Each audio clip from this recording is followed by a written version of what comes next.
అందరికీ నమస్తే. ఏదైతే నేను చేస్తున్న నిరసనలో భాగంగా మన గౌరవ రామన్న గారికి నేను వినతి పత్రం ఇవ్వడానికి బీఆర్ఎస్ భవన్కి వెళ్ళడం జరిగింది. అన్నగారి ఫ్రీ టైం కోసం దాదాపుగా ఒక 5 గంటల సమయం నేను బీఆర్ఎస్ భవన్లో ఉండడం జరిగింది.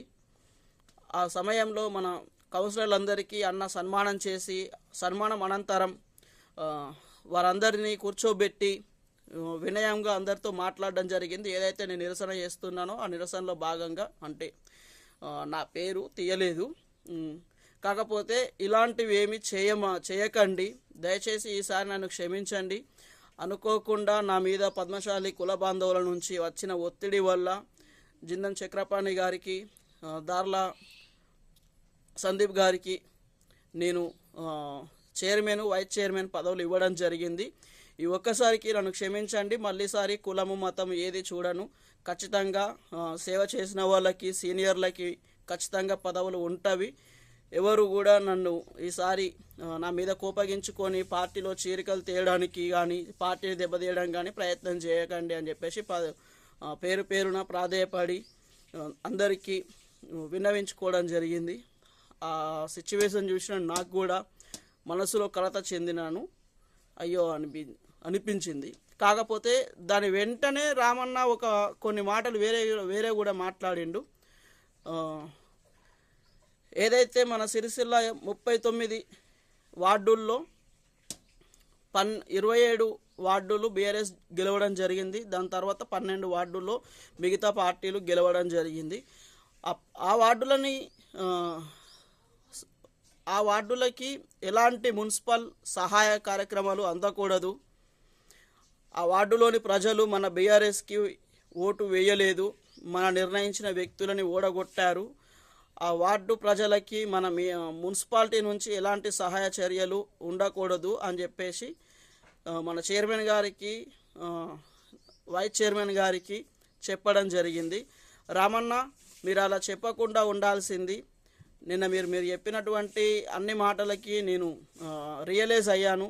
మీరు ఒక్కొక్కరికి పేరు పేరున లేచి నమస్కరిస్తూ ఈసారికి నన్ను క్షమించండి అని పదే 15 నిమిషాలు అందరినీ క్షమాపణ కోరుకున్నారు.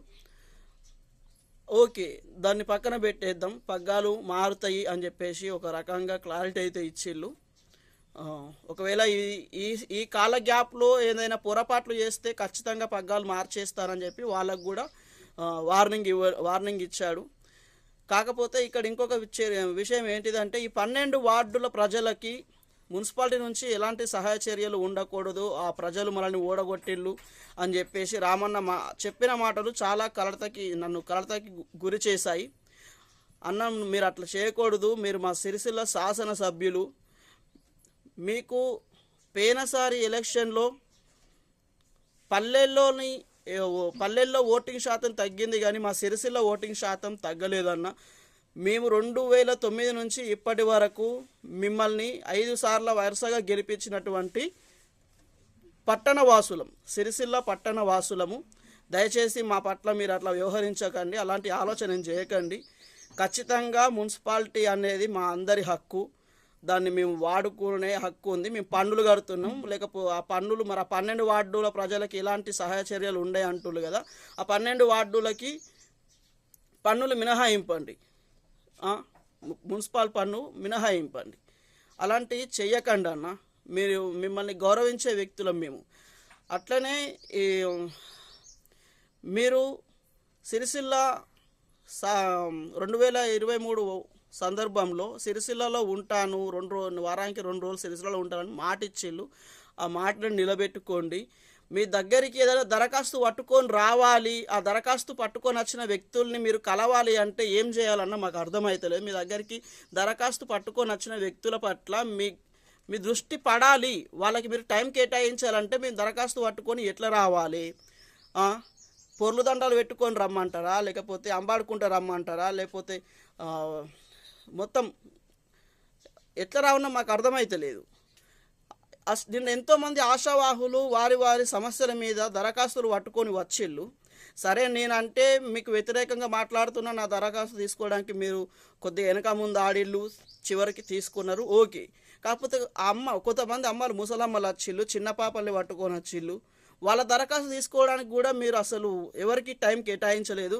నేను మీకు విన్నవించేది ఒకటే అన్న, ఎవరైనా సమస్య మీద దరఖాస్తు తీసుకొని వస్తే అలాంటి వ్యక్తులకి ఒక సపరేట్ ఒక రూము లేకపోతే ఒక కుర్చీలు వేసి అక్కడ కూర్చోబెట్టండి. మీరు ఏదైతే కార్యక్రమం మీద వస్తారో ఆ కార్యక్రమం ముందన్నా లేకపోతే కార్యక్రమం తర్వాతనైనా దరఖాస్తు పట్టుకొని వచ్చిన వ్యక్తులు ఎవరు అంటూ మన చుట్టూ నాయకులు ఉంటారు కదా అన్న, ఎవరు నాగన్న కానీ చక్రాన్న కానీ ఉంటారు కదా, వాళ్ళకి తెలుస్తుంది దరఖాస్తులు పట్టుకొని వచ్చిన వాళ్ళు ఎవరని తెలుస్తుంది. వాళ్ళని అడగండి, వాళ్ళు చెప్తారు. మీరు వాళ్ళ దగ్గరికి వెళ్ళి ఏ సమస్య మీద వచ్చిలో ఆ సమస్య వినండి.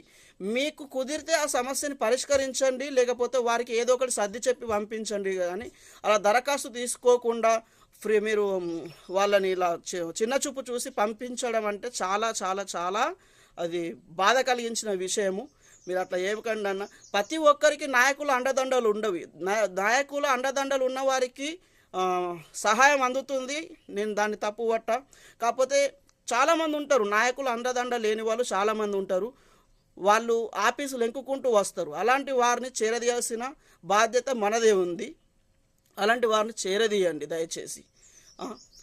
నేను మన పార్టీ కోసమే మాట్లాడుతున్నా, మీకోసమే మాట్లాడుతున్నా. అట్లనే అభివృద్ధి అంటే ఏంటిదో నిన్న నవ్వుకుంటే వీళ్ళు ఒక చిన్న వీడియో రేపు మళ్ళీ చెప్తా అన్న. నమస్తే రమణ.